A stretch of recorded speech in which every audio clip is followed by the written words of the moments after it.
সবাই কেমন আছেন? আশা করি ভালো আছেন। ছাদ বাগানে চলে আসলাম।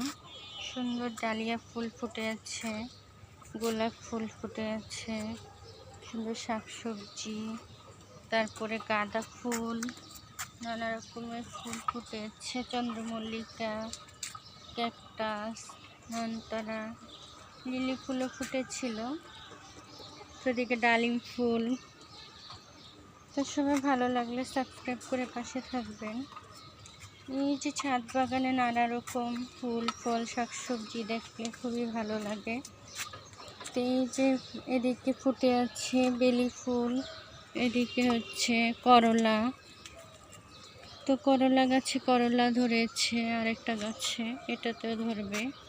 বিলম্ব ফুলের গাছ, এদিকে ধুন্দুল, তারপর অন্যান্য গাছ মালভেরি, এদিকে আলু শাক, কচু শাক, নানা রকম শাকসবজির গাছ, আঙুর গাছ।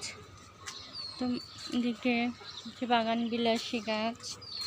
আর সেই সাথে মুরগি রাখলে ভালো, কবুতর মুরগি বাচ্চা পাওয়া যায়, মুরগি ডিম পাওয়া যায়। তা আমি ফার্মি আর টাইগার মুরগি পালন করি, খাবার খেতে দিয়েছি মাশাআল্লাহ। আর এদিকে তো আমার অনেক কবুতর ছিল ছাদ ভরা, তো কিছু কবুতর শেষে চড়ে নিয়ে গেছে ডিমের উপর থেকে, ডিমগুলো এখনও আছে। এখন আর কবুতর পালন করছি না।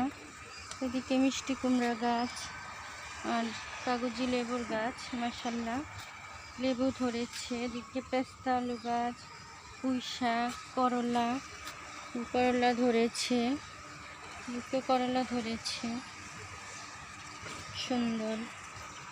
তো এদিকে হচ্ছে কাঠগোলাপ ফুল ফুটেছে, আর এদিকে কামড়া